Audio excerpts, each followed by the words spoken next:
This right here is an homage watch. This is an homage to a watch called the Tudor Black Bay, which is like way too expensive for me. This is an homage lens. This is basically an homage to 1950s Leica lenses. They're collapsible lenses, watch. I could do it. Basically, they're small and compact, but to use them, you gotta pull them out, and they get this very cool retro look. And then to collapse it, you go, eh. I just recently, by the way, you guys freaked out about this camera. I put it on my Nikon ZF. So in this video, I'm gonna show you the project I did with this lens, how it was to shoot, and is it for you? We could discuss that if you want. So Thypoch reached out and they were like, hey, you wanna try this lens for your Leica? And I was like, Leica? I ain't got one of those. But we do have something that is small and fun to use. Does it work on this Fujifilm? And so I went out and bought my own adapters. These are some Earth adapters, which I saw Faisal Westcott use on his channel. And I was like, those look cool, man. He influenced me. And here's what it looks like on the XE2. I just think it looks really awesome. The whole silver thing going there.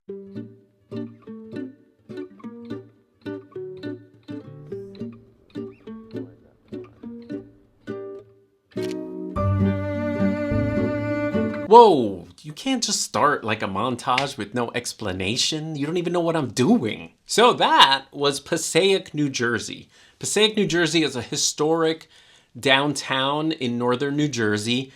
But what I'm most interested in is the quirky, old, historic signs from the 80s and 90s that are sort of a little decrepit, dirty, falling apart. And I always want to capture that history that is, you know, like Route 66 kind of stuff. And I'm so excited to talk, I can't talk. I thought the best way to capture that was in the style of Wes Anderson. Now, for those of you that don't know, Wes Anderson is a director with a distinct style. It sort of has a couple of rules on it, and it actually gave birth to a whole, I know we're supposed to be talking about the Thypoch, but this is related. Quirky, fun, like Wes Anderson. Where's my book? Hold on.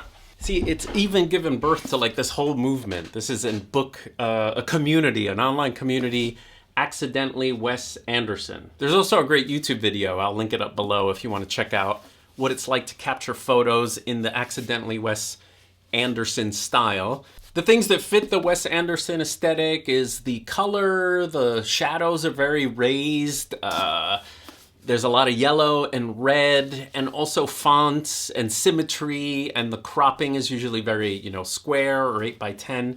Also, I went on the Fuji X Weekly site to try to find a Wes Anderson recipe, and there is one for the newer cameras, not the older cameras. So I kind of made my own, but when I brought some of the images back in, they needed a little more Wessing.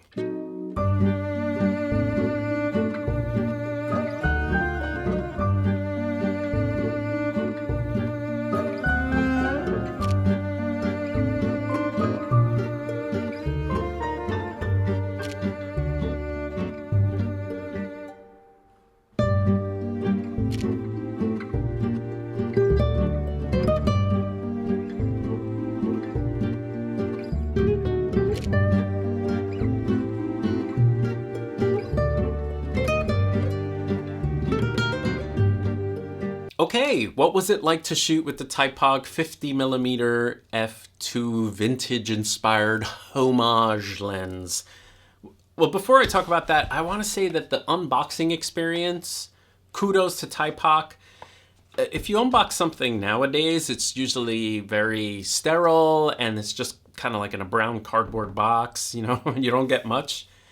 And I kind of felt what it used to feel like going and buying your favorite band's like CD and going through, you know, the booklet. I wish more companies would do this because it totally inspired me seeing other people's photographs with the lens that you purchased. Like, what a great idea. So I thought this was fantastic. I will say for my project in Passaic, the lens was a little tight. It's a 50mm, which on here is like a 75 on the crop sensor. But with that said, anytime you use a prime, it sort of your constraint actually makes you more creative.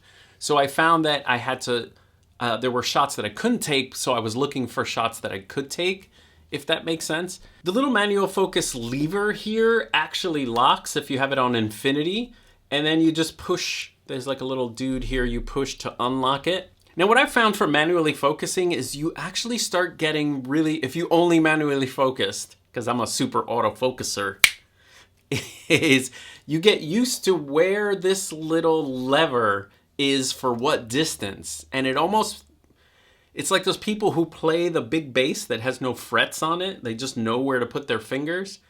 I don't know how they do it, but manually focusing on this thing was kind of like, all right, if something is within a meter, I know it's kind of like here.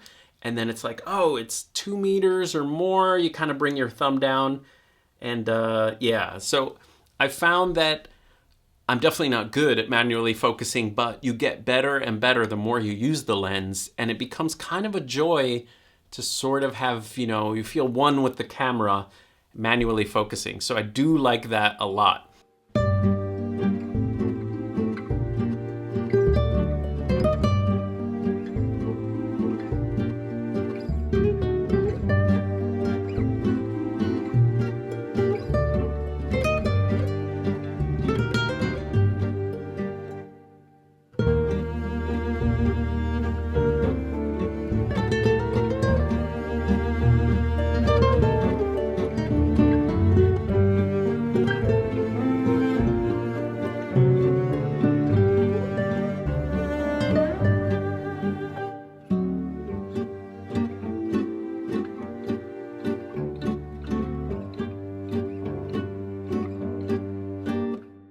The aperture wheel is a smoothie smooth. There's no clicks. I think that's a big miss. I wish it had some clicks on there. Yeah, this lens definitely is for someone who wants the aesthetic of a vintage lens. It definitely makes your camera look, really, really interesting. And along with that comes great optics. The lens is super sharp. It has great blurry background. And if you love manually focusing, this one is super fun to focus with. It comes in 2 flavors. It comes in this aluminum one, which is nice and lightweight, and then it also comes in a heavy brass one. Where you at? Now, as well as adapting it to Fujifilm and Nikon, Thypoch says that you can adapt it to your Hasselblad. I didn't get an adapter, but if you got an adapter here, you could have this sort of Hasselblad system here, which would, God, close that, the dust. So if you have a Hasselblad and you want to put a tiny, tiny lens, Thypoch says it does cover full sensor there, but I don't have an adapter to try it. We also need to talk about this camera next time. All right, so that was a quick look at the Thypoch 50mm f2, and I'll see you guys next time.